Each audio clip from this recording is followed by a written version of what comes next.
What if I told you that on February 15th, 2026, a single signature didn't just end a marriage, it erased 2 children from royal history?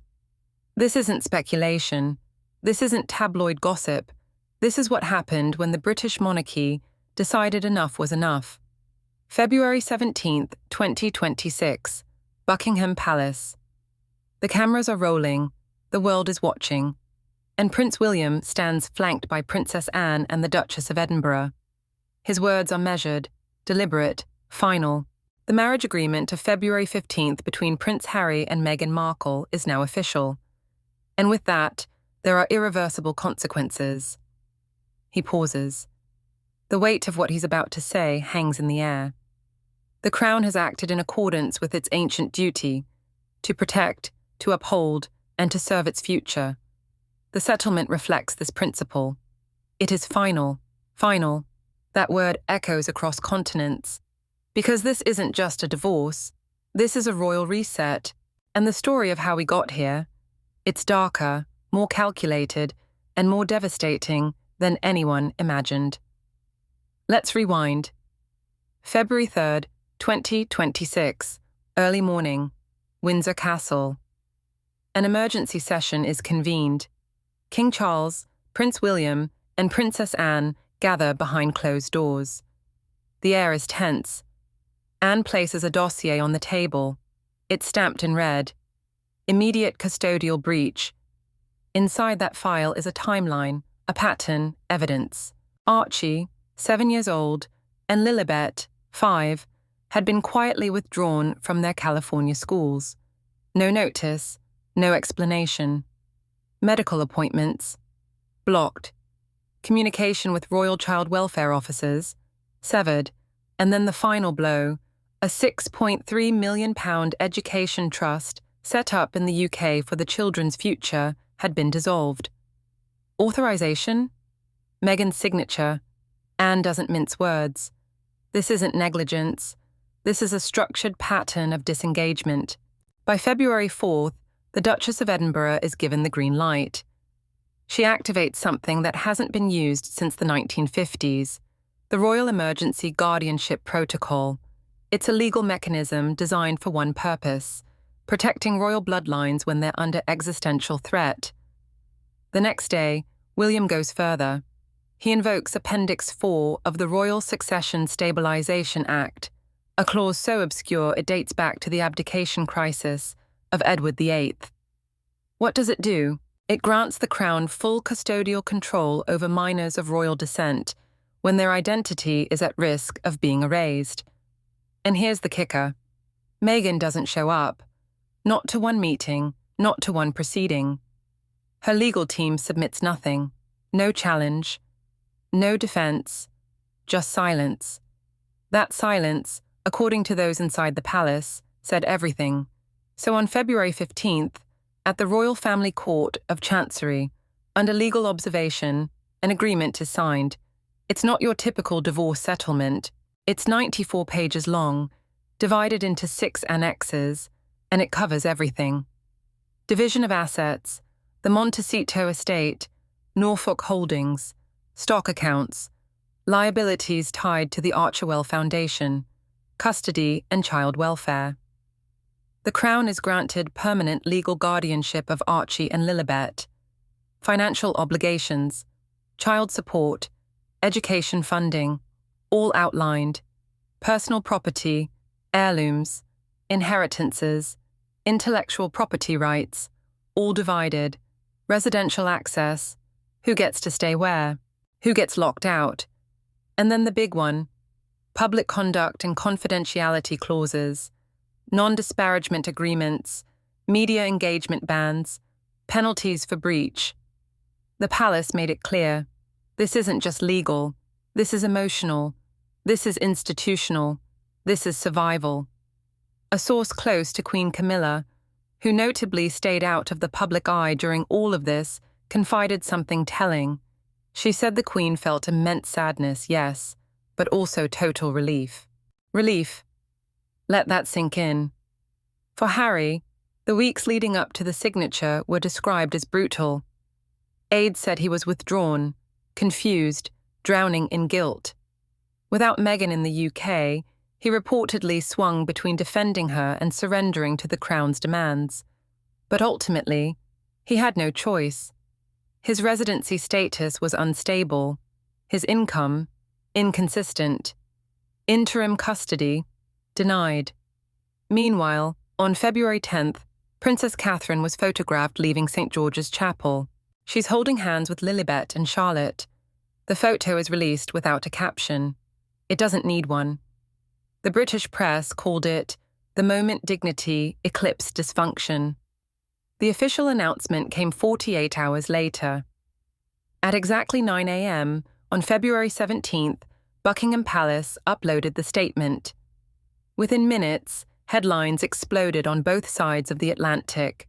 Royal guardianship secured. Meghan relinquishes all rights. Custody crisis resolved under royal doctrine. Mexit to the final exit. But buried in that 17-clause agreement was something troubling. Clause 11. Meghan refused to sign it. Why? Because it permanently banned the use of the children's names or images for commercial purposes. That clause is still disputed, still suspended, still unresolved. And that's when people started asking the real questions. What was she planning to do with those names, those faces? Behind closed doors, it was Anne who set the tone. Her words, later leaked, became the unofficial motto of the entire operation. We did not ask for this battle, but once it threatened the children, it became our responsibility to win it. The monarchy had drawn a line, and on the other side of that line, Meghan, Harry, and 2 children caught in the crossfire. But this story doesn't end with a signature. It gets worse, because the divorce settlement, that was just the surface. The real weapon was hidden in a document signed years earlier, a document no one in the royal family even knew existed. Let me take you back to 2018. The wedding was a global event. Meghan Markle, a biracial American actress, marrying a British prince. It was historic, it was hopeful, it was also, quietly, legally, weaponized. Buried inside the prenuptial agreement was something called Clause 7. It was part of a sealed contract drafted by a US-based legal firm. And what it did was simple and devastating.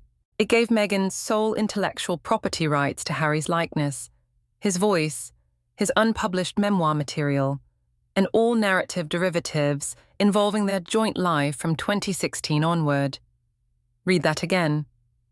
Meghan owned Harry's story, she owned his past, she owned his voice, and she owned the rights to everything they built together, including the decision to leave the royal family in 2020.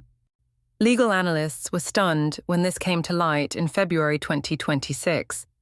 Sir Malcolm Weatherby, former Queen's Counsel, didn't hold back. It's the most aggressive narrative control clause I've seen in any marital contract involving public figures.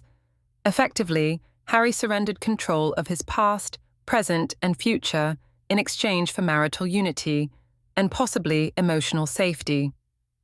Let that sit with you. This wasn't just a prenup, this was a contract that turned a prince into intellectual property. And here's the thing. No one in the royal family knew. Not King Charles, not Queen Elizabeth, not Prince William. The clause was never disclosed during the wedding proceedings. Lady Louise Windsor, who co-authored the internal investigation for the Privy Council, put it bluntly in her private testimony. Had they known, it's unlikely any ceremonial recognition would have proceeded as it did. So what did this clause actually mean in practice? It meant that every Netflix deal, every Spotify contract, every memoir serialization, Meghan had final say. Harry could be interviewed, sure, but only if she approved it. He could write, but only if she licensed it. He could speak about his mother, his military service, his childhood trauma, but only if Meghan Markle gave permission. And she retained American legal jurisdiction for all disputes, which meant the royal family, bound by British law, had no way to intervene. When Prince William read the unsealed documents, sources say he was visibly shaken. One insider close to him said it wasn't just betrayal. It was betrayal that had been premeditated and inked in legal language. Queen Camilla, who had stayed mostly silent on the situation, allegedly responded with just one line when she heard the scope of Clause 7. She wanted his story, not the man. And she was right. Public trust started to crack. Conservative MP Alden Brockhurst called for immediate legislative review. The Crown must never again be undermined by an offshore clause drafted in Malibu. An emergency session was held in the House of Commons. The conversation wasn't just about Harry and Meghan anymore. It was about sovereignty, about whether a foreign contract could override royal duty. And Harry, he said nothing. Sources inside Clarence House believed he might not have fully understood what he signed back in 2018. He was in love, one senior aide said, and he was grieving his mother. He signed away the very thing Diana died fighting to protect, her children's autonomy. Meanwhile, Meghan's legal team issued a defiant statement on February the 16th. The agreement in question was mutually approved, mutually signed, and remains legally binding. Attempts to retroactively nullify its contents constitute a violation of U.S. Civil Code and marital sovereignty. The timing wasn't random. Meghan's upcoming memoir was set to drop in April, and if Clause 7 stayed intact, the book could include unreleased royal family conversations, private grief counseling notes, even classified details from Queen Elizabeth's funeral preparations. Princess Anne was furious. During a closed-door Privy Council meeting, she demanded legal countermeasures. She called Harry's signature a breach of sovereign trust. Lady Louise reportedly echoed her. If we do not act now, the Windsor legacy will be serialized, commercialized, and weaponized. But the family's next move wouldn't be legal. It would be personal, public, and irrevocable. Because while the world was focused on Clause 7, another crisis was quietly unfolding across the Atlantic. Harry and Meghan were running out of money. For months, they'd kept up appearances, polished Instagram posts, brand extensions, a carefully curated image of independent success. But on February 16, 2026, the truth came out. The Montecito property was nearing foreclosure. Certified documents were filed in Santa Barbara County, and they revealed something shocking. A $9.4 million bridge loan had been secured against the property in mid-2020. The lender, a now-defunct Dubai media syndicate operating through a Delaware-based holding entity. The loan terms were brutal, a 14.25% interest rate, a 9-month maturity, and zero flexibility if payments were missed. They missed the January 31st deadline. Meghan had tried to refinance quietly. She reached out to a boutique lender in Manhattan that specialized in distressed celebrity portfolios. But when the underwriters looked at Archewell's audited financial statements, they found inconsistencies. Expense allocations didn't add up. PR retainers and security reimbursements listed as charity awareness costs raised red flags. The deal collapsed within 72 hours, and then the dominoes started falling. Archie and Lilibet were pulled from their premium Brentwood private school. They were moved to a lower-cost program. Meghan's wardrobe shifted from couture to minimalist, repurposed pieces. Her stylists called it sustainability. Others called it damage control. Then came the most humiliating blow. A leaked email from their former Netflix showrunner revealed that a proposed follow-up docuseries had been permanently shelved. The reason? Inadequate audience retention and reputational drag. Netflix had quietly decided not to renew their broader content agreement. A 5-project pipeline, once worth over $40 million, gone.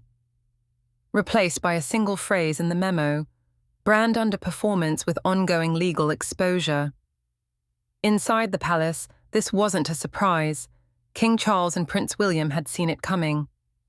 A containment protocol had been activated as early as January 20th, when palace advisors flagged potential default risk based on filings linked to Archewell's U.S.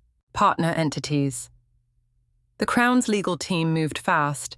They preemptively blocked any attempts by Harry to leverage royal properties or trademarks in future branded media.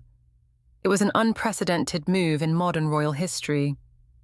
Princess Anne made one veiled public statement during an event at the Royal Maritime College: no title grants immunity from responsibility. Only clarity of purpose protects legacy.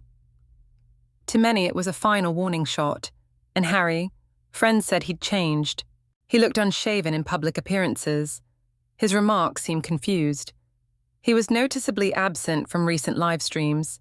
In private, Palace insiders revealed that Harry had quietly reopened back-channel communication with Prince Edward, not as a royal, as a brother seeking clarity. The most chilling rumour: Harry had asked whether his children still counted as Windsors, and if not, what legal framework governed their future. By mid-February, Montecito was no longer a sanctuary. It was a monument to financial miscalculation and hubris. Meghan cancelled all upcoming media appearances. Her brand team stopped responding to press inquiries. Only one official post was made on February 15th. A vague quote about rising again through grace and grit. It received fewer than half the usual interactions. Meanwhile, the House of Windsor moved forward with precision. Prince William toured youth centres in Kent. Princess Catherine opened a new cancer rehabilitation wing in Nottingham, serene and steady. The Crown had pivoted. Its future was clear: duty, service, institutional integrity. And Harry and Meghan, once global icons of modern reinvention, they found themselves not just outside the palace gates, but uninvited, unheeded, and increasingly unwanted by the very public they once courted. But the palace wasn't done, because as their internal dossier was leaked to select British media outlets on the evening of February 19th, 2026, one detail became impossible to ignore. A clause titled Contingent Custodial Jurisdiction, Archie and Lilibet. This section didn't just confirm that neither child was registered within the Windsor family's official genealogical records. It revealed damning inconsistencies in birth documentation, travel authorization, and biometric verifications. Royal observers and legal analysts declared this a historic threshold. For the first time, the monarchy had moved to publicly reject hereditary recognition for two children born to a royal son. Within hours, the office of the Lord Chamberlain issued an addendum confirming that Archibald Harrison and Lilibet Diana shall no longer be associated with any privileges, protections, or ceremonial references pertaining to the British Crown. The language was severe. The document emphasized clear and permanent separation from dynastic records. For Meghan, it was total annihilation. Her public credibility was in tatters. The hashtag no longer royals began trending across Europe and North America. Inside Montecito, crisis meetings were reportedly held with multiple US-based law firms and reputation management advisors. But the palace had already moved beyond narrative containment. Lady Louise Windsor and Princess Anne held a high-level meeting with royal archivists and biometric consultants from the Home Office. Their mission? Initiate the digital erasure of the children's honorary profiles from Commonwealth registries, ceremonial records, and royal memorabilia licensing agreements. The purge was total. Meanwhile, Princess Catherine took the lead. On February 20th, in a surprise appearance, she visited a pediatric community centre in West London, wearing a muted navy coat and a tiny rose gold brooch shaped like a shield. Analysts quickly confirmed the brooch was a custom design commemorating Windsor Protection Protocol 12, the very clause invoked to revoke Archie and Lilibet's status. When a reporter asked about the children's well-being, Catherine responded with deliberate poise. Every child deserves stability, honesty, and care free from exploitation. The Crown stands ready to provide such protection where necessary. The message was unmistakable. In America, late-night hosts mocked the drama. But in the UK, the mood was markedly different. Polling conducted the following morning showed that 73% of Britons supported the full removal of Meghan, Harry, and their children from royal affiliation. More tellingly, 61% supported Princess Catherine, assuming full symbolic guardianship over future generations of the monarchy. The House of Windsor, long accused of reacting too slowly or too timidly, had now drawn a brutal but clear boundary. But the final curtain wasn't dropped by a monarch or a duchess. It was dropped by the Crown Archives Office. At precisely 11:59 p.m., on February 20th, the official Royal UK genealogy page was updated. Archie Harrison and Lilibet Diana were gone, replaced with a single footnote, names formerly listed under Sussex designations removed by sovereign decree. It was over. The experiment had ended. The monarchy had survived. And Meghan Markle, once hailed as a modern breath of fresh air, now stood alone amid the ruins of her brand, her narrative, and her crown-adjacent dreams. The Windsor firewall had held, and in doing so, it rewrote the rules of royal succession for a digital, post-truth era, where truth still mattered, but only if it was declared with institutional force.